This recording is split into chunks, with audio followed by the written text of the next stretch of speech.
Welcome to Hilary Topper On Air, the podcast you can't afford to miss.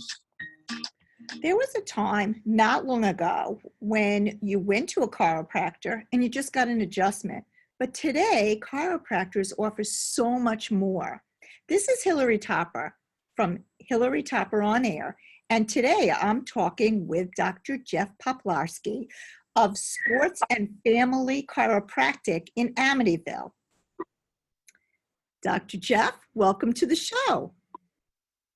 Awesome. Thanks for the opportunity. It's always great to speak to you and to your guests. So tell us a little bit about yourself, your background, and how things have changed over the years. Yeah, I've been in private practice in Amityville for the last 25 years. I graduated in 1995 from Life University down in Atlanta, Georgia, and have a thriving practice again in South Amityville.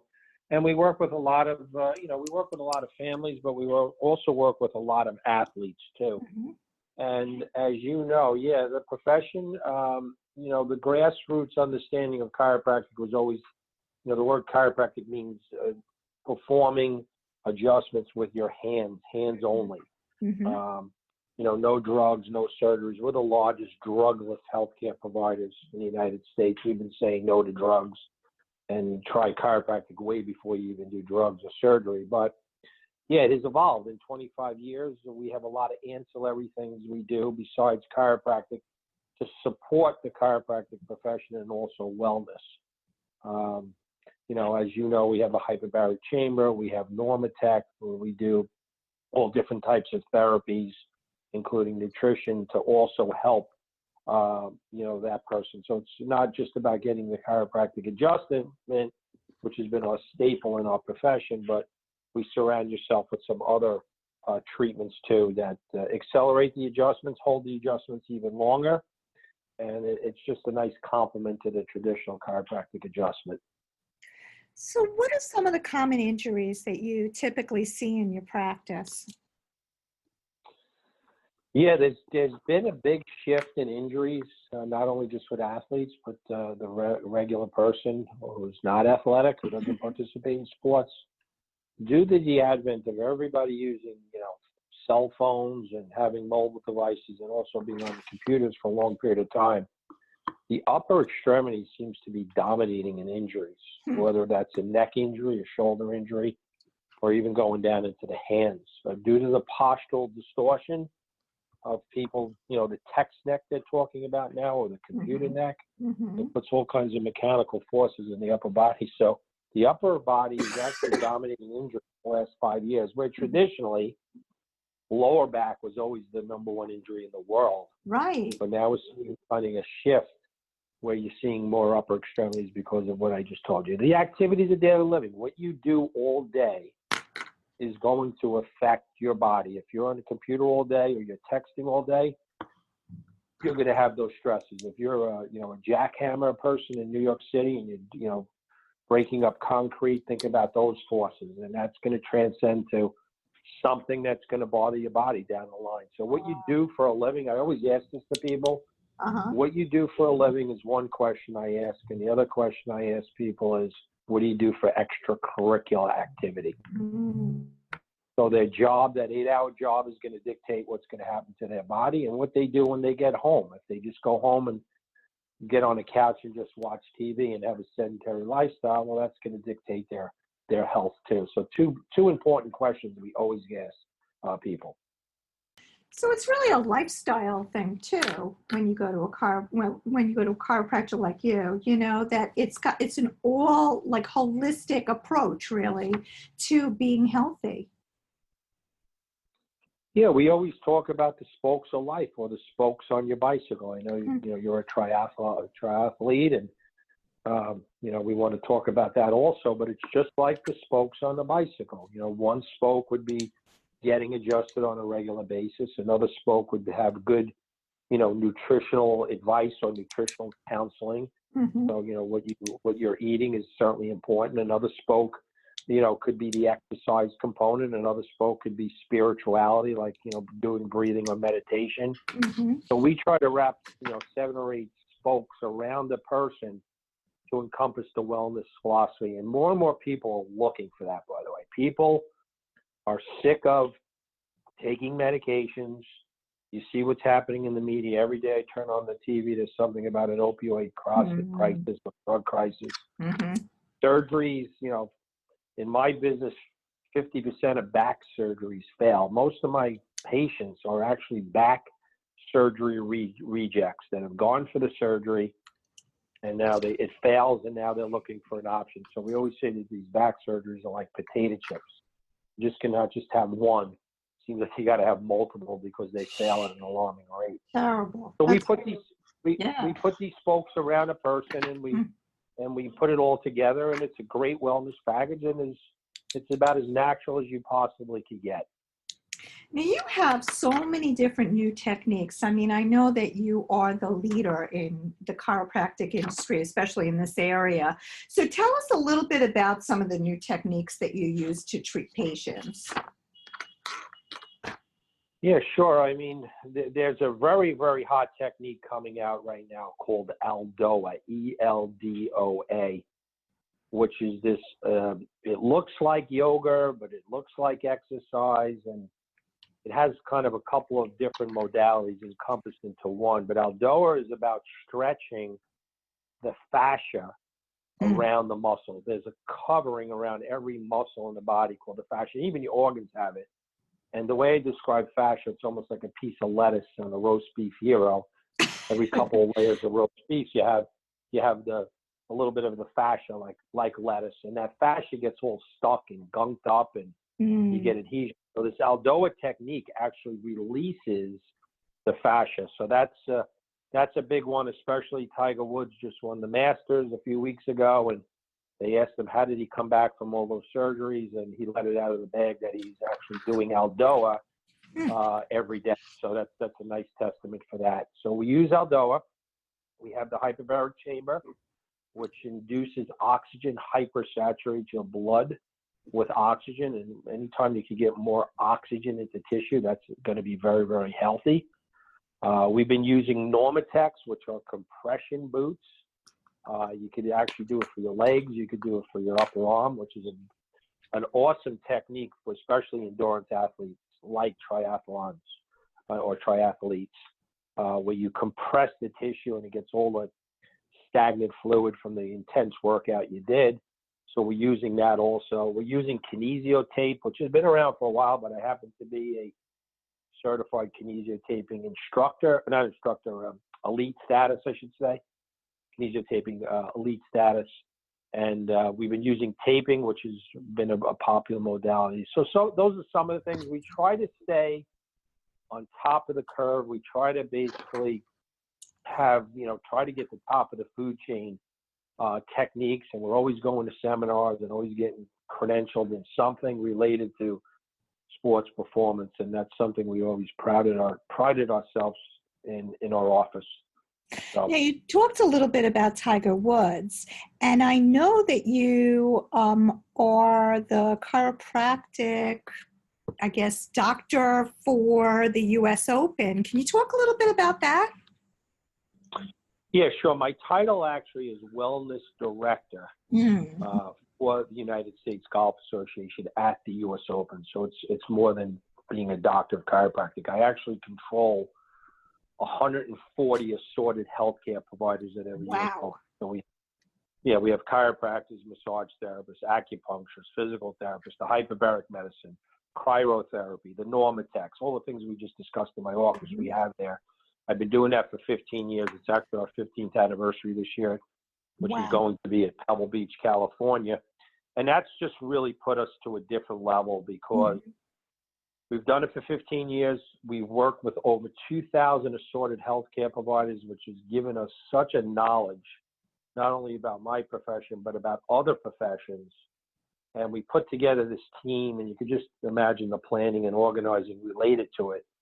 But we've gotten a lot of accolades. We've been on the cover of New York Times. ESPN has done segments on us. We've been in the centerfold of Sports Illustrated because of the wellness team at the U.S. Open. So it's been enjoyable. Get to travel around the country with it, but it's becoming one of our like kind of claim to fame. Everybody around the world recognizes us as having a wellness team. And again, it's given us some great accolades over the years. That is so cool. That really is cool. So before we move on, I just want to take a minute out and thank our sponsors. Please support our sponsors and tell them that you heard about them on Hilary Topper On Air. Special thanks to the Russo Law Group, MetPro, and Fortunoff Fine Jewelry. Now let's talk a little bit, Dr. Jeff, about endurance athletes. How do you assess them? Yeah, there are many assessments, but one really quick assessment I do on most endurance athletes is the 15-foot shuttle run. I just did one yesterday, actually, in my office. I had a long-distance runner who was coming off a hamstring injury, and we just rehabbed her to get her back to running, and we tested her endurance yesterday. So what we do is we put 2 cones 15 feet apart, and you have to touch each cone as fast as you possibly can within 1 minute. It's a great endurance test. We're looking for a triathlete to touch 32 for females, 36 for males. So if we put you on it, Hilary, we would expect you to do 32 touches of the cone. Okay. And that would tell us, but it's amazing what we find. I mean, even some great athletes. I had a professional athlete I worked with a couple of weeks ago. They only touched it 22 times. World-class athlete. I'm like, listen, you don't have as good as endurance as you think. We got to get this up to 30, 32. What's also great about that test, which is a basic test, it's very simple to do. When we train athletes for endurance, we have them do maybe 5, 8 of those sets. They're very challenging, by the way. When you touch those cones 30 seconds, back and forth, 1 minute, back and forth, your heart rate's going to go up to about 160 beats per minute.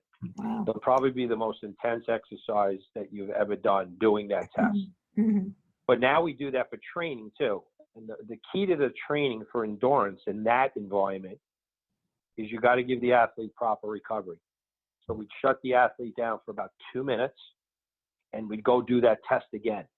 And we would expect if they did 32 on the first time, we'd expect them to do 32 on the second time. If they come back and do 26 or 24 or less than 32, we didn't give them the proper recovery. And that's Olympic 101, especially for distance runners. If they're doing a 220 at a certain time, and they come back and they do it 15 seconds or less, you didn't give them the proper recovery. So it's not about gassing the athlete. It's about giving the recovery and come back and do the same thing again.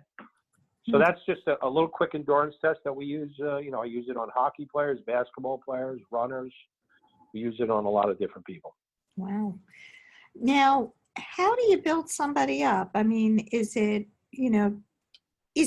by going, to you on a regular basis that you could actually do better in these types of endurance sports?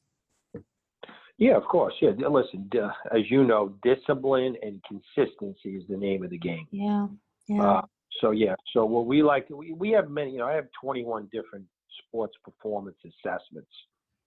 We have power assessment, strength assessment, vision assessment, nutritional assessment, flexibility assessments. And what we like to do is we always evaluate. By the way, if you're working with any type of sports performance coach and there's no evaluation prior to the program, it's really considered almost like, fraudulent malpractice in sports performance. You have to do assessment on somebody. So I do that endurance assessment, and then we train accordingly. Or I'll do a power assessment, and then we'll train accordingly. So what I usually do is I'll assess somebody. I can give somebody a program for about 90 days. I'll give you a 90-day endurance program. Stay on it for 90 days, but come back in 90 days for a reevaluation. And hopefully that person that we gave the program to will stay and adhere to the program. And we'll find that out really quick when they come back for the second evaluation. That's one opportunity people have. Mm-hmm. Another opportunity is that, we could work with them side by side, one-on-one, group training. We have all different types of programs. And then you could work with us one-on-one for the 90 days too. So you have 2 options: do it on your own, or we work with you personalized or in a group setting. Interesting. Now, does nutrition, I know you touched upon this a little earlier, but how does nutrition play into all of this? You know, they always said, listen, for years, you always heard the comment, you are what you eat, right? Yeah. Although that's changing, right? They're saying now you are what you drink. So hydration is becoming more critical than actually the macronutrients of carbs, fats, and protein. It's the fuel of the body. Mm-hmm. It's the absolute fuel of the body. It's like a car. If you don't put gas in the car's not going to run. If you put poor gas in the car's not going to run effectively. It's the same thing with the human body. What I will tell you, Hilary, is this. It is the number one problem in sports performance. As I think you know, we've been all around, working the Olympic training centers and working with teams and professional athletes. And all of these schools and all these teams have nutritionists on staff, chefs that go to their house to help, to educate them on how to cook meals, go grocery shopping with them.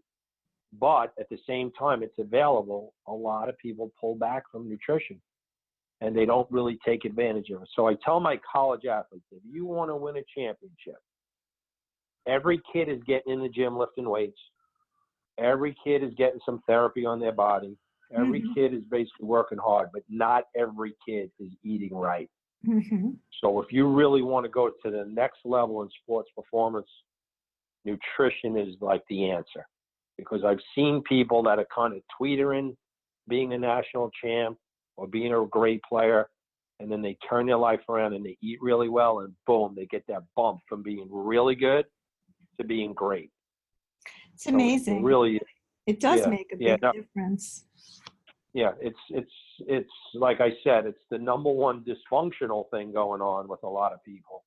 But if you embrace it, it's really going to get you to the next level. And do you help people with their nutritional goals? Sure, that's one of our evaluations. It's one of our 21 evaluations. We do a nutritional consult based on your sport. So every sport has different demands. I don't want to pigeonhole myself just for golf. I happen to have the U.S. Open behind my name, which gives me a lot of credibility, but we have a golf nutrition program. For instance, a golfer is exposed to a lot of sun because they're outside. Golf is exposed to a lot of insecticides and pesticides because they're on this beautiful green turf that's laden with all kinds of toxins. So nutritional program, I got to reduce, the toxins in their body. So antioxidants, which is like vitamin E or selenium, which is a mineral, would be in their protocol for nutrition. Because of the oxidation of the sun, antioxidants would be good. That's just one component of it. Not to mention professional golfers are on jets every day. Not every day, every week. They're in Asia, they're in Germany, they're in Dubai, they're in U.S. So flying creates a lot of problems with immunity. Yeah, immunity. Also, so we address that through nutrition. And also the circulation. I mean, how do you address that? I travel a lot. I travel at least once a month. And I find that, so I can imagine these professionals out there, with the circulation problem. I feel like I get all bloated right after I travel. How do you address that?